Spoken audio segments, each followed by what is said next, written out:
दोस्तों सीटेट का एग्ज़ाम 2020 का आपका शेड्यूल्ड है 5 जुलाई को।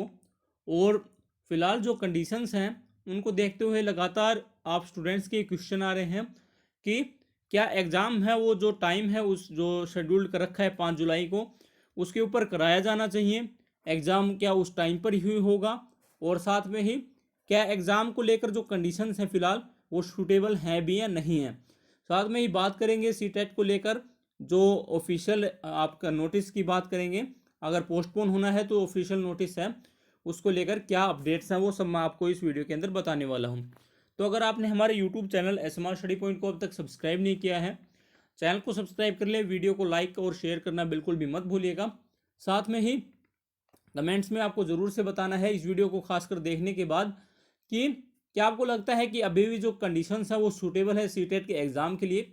क्योंकि मैं आपको कुछ एक ऐसे रीजंस बताने वाला हूँ जो आप अपने आप से भी कनेक्ट कर सकते हैं, और जो भी बच्चे एग्ज़ाम देने वाले हैं सीटेट का उन सभी के साथ आप इसको कनेक्ट करके देख सकते हैं। तो दोस्तों कमेंट्स में उसके बारे में आप ज़रूर से लिखें।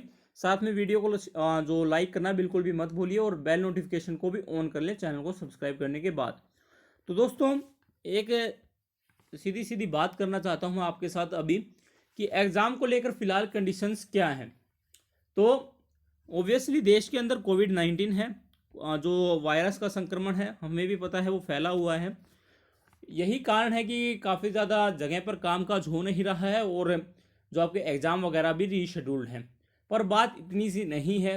अब जब सरकार की तरफ से अनलॉक वगैरह चल चुका है तो जो कोविड-19 है उसको लेकर अब जो लोग हैं उन्हीं को सचेत रहना है, और उसको लेकर लोग सचेत भी हैं। पर क्या एग्ज़ाम को लेकर कंडीशन सूटेबल हैं तो उसके ऊपर अब डिस्कस करना ज़रूरी है, क्योंकि कई लोगों का कहना है कि एग्ज़ाम तो होना ही चाहिए जो शेड्यूल्ड है उस टाइम पे ही। तो अब देखते हैं, मैं आपको सच्चाई बताता हूँ दोस्तों। अगर आपने कभी सीटेट का एग्ज़ाम अपनी लाइफ के अंदर अटैम्प्ट किया है तो आपको पता होगा, और अगर नहीं किया है तो आप थोड़ी सी जो सच्चाई है वो जान लीजिए। सबसे पहली जो दिक्कत आती है वो आती है कि ट्रांसपोर्ट की।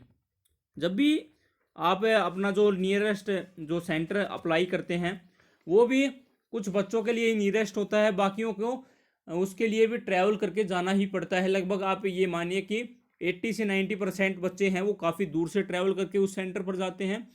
कुछ नियरली 10 to 20% बच्चे होते हैं जिनको वो सेंटर ज़्यादा सूटेबल होता है और वो वहाँ से ही ट्रैवल करते हैं। मैं मिनिमम ये मान के चल रहा हूँ कि अगर जो नियरेस्ट सेंटर है वो भी आपसे 50 किलोमीटर के आसपास है, या जो नियरेस्ट ज़्यादातर बच्चों के, तो इतनी दूर तो आएगा ही, ये मैं मिनिमम कह रहा हूँ, क्योंकि कईयों को तो लगभग 100 200 किलोमीटर्स तक ट्रैवल करके जाना पड़ता है। और अब तो फिलहाल जो कंडीशंस हैं आपको पता है कि पब्लिक ट्रांसपोर्ट है वो भी अभी 100% जो लाइन पर नहीं आया है। चाहे मैं बात कर लूँ ट्रेन्स की, चाहे बात कर लूँ मैं बसेस की, तो पब्लिक ट्रांसपोर्ट अभी पूरी तरह से जो पटरी पर नहीं आया है, सच्चाई यही है। दूसरी बात कि अगर पब्लिक ट्रांसपोर्ट नहीं है तो ओबियसली आपको कोई प्राइवेट व्हीकल वगैरह अरेंज करना पड़ेगा जिसके माध्यम से आप अपने सेंटर पर पहुंच जाएंगे। तो अगर आपने पहले एग्ज़ाम दिया है तो आपको एक कंडीशन देखने को मिलती है कि लगभग जो एग्ज़ाम सेंटर होते हैं, मैं सबकी नहीं कहूँगा पर 90% जो एग्ज़ाम सेंटर होते हैं उनके बाहर आपको कोई भी जो आपके साथ जाता है या आपके जो करीबी जो आपका एग्ज़ाम के साथ आपके लिए जाता है उसके बैठने की भी व्यवस्था नहीं होती है। उनको सड़कों पर रहना पड़ता है, बाहर धूप में रहना पड़ता है। तो ये अगर नॉर्मल कंडीशंस रहती तो ऑब्वियसली हम इंडियन हैं और इंडियन के जो खून के अंदर स्ट्रगल होता है तो हम रह लेते हैं, कोई दिक्कत नहीं होती है। पर अब जब दिल्ली के स्वास्थ्य मंत्री को ही कोरोना वायरस हो गया है, और अगर मान के चलिए कि अगर आपका एग्ज़ाम सेंटर दिल्ली के अंदर है, मुंबई के अंदर है जहाँ पर केसेस हैं वो सबसे ज़्यादा है कंट्री के अंदर, तो ऐसे में अगर आप वहाँ पर सड़कों के ऊपर रहते हैं तो ऑब्वियसली वो बिल्कुल भी सूटेबल नहीं होगा। तीसरी बात, जब सीटेट की बात होती है तो जो फीमेल कैंडिडेट्स हैं ऑब्वियसली उनका भी एक लार्ज नंबर जो अप्लाई करती हैं फीमेल कैंडिडेट्स। और यहाँ पर मैं स्पेशल फीमेल्स के लिए नहीं, मेल्स के लिए भी कहूँगा कि दिक्कत होने वाली है। पर फीमेल्स के कई होती हैं कि उनके साथ छोटे बच्चे भी रहते हैं, और ज़्यादातर मैं कहूँगा कि 70 से 80% जो फीमेल कैंडिडेट्स होती हैं उनके साथ उनके फैमिली वाले भी एग्ज़ाम के टाइम पर जाते हैं ताकि कोई दिक्कत ना हो, या एग्ज़ाम को लेकर वो कहें तो एक बार अच्छे से पहुंच जाएं।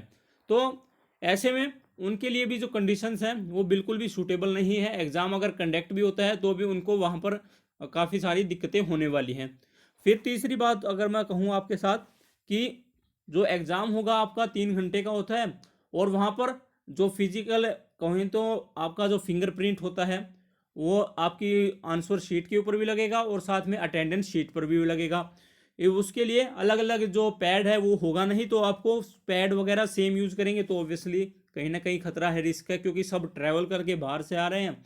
तो अगर आप किसी भी यूट्यूबर की बात सुनेंगे या किसी भी लोगों की बात सुनेंगे, वो कह देंगे कि ऑफिशियल नोटिस का इंतजार कीजिए, ऑफिशियल नोटिस के आएगा तभी मानेंगे, ये मानेंगे। पर फिलहाल सभी को अंदर खाने पता है कि जो कंडीशन है वो बिल्कुल भी सूटेबल नहीं है। जहाँ तक बात है ऑफिशियल नोटिस की दोस्तों, तो ऑफिशियल नोटिस भी आपको मैं जैसे मैंने कल बताया था कि सीटेट की जो वेबसाइट है उसके ऊपर 1-2 दिन में अपलोड हो जाएगा। सीबीएसई को भी जवाब देना है आपका 23 जून तक। तो आई होप कि वो जितनी जल्दी ये नोटिस है अगर पोस्टपोन होना है तो जल्दी से जल्दी अपलोड कर दें, क्योंकि जो देरी है वो अननेसेसरी और अनएक्सपेक्टेड दोनों ही है, क्योंकि ज़रूरत नहीं है इतनी देरी करने की। बच्चे भी ज़्यादातर का यही मानना है कि एग्ज़ाम को पोस्टपोन हो जाना चाहिए। तो दोस्तों जैसे ही कोई अपडेट आती है एग्ज़ाम्स के पोस्टपोन होने को लेकर मैं आपको अपडेट कर दूंगा। पर फिलहाल के लिए आप तैयारी करते रहिए, अपने घर में रहिए, लॉकडाउन का पालन कीजिए। मिलता हूँ मैं आपसे नेक्स्ट अपडेट के साथ, तब तक के लिए टेक केयर, जय हिंद, जय भारत।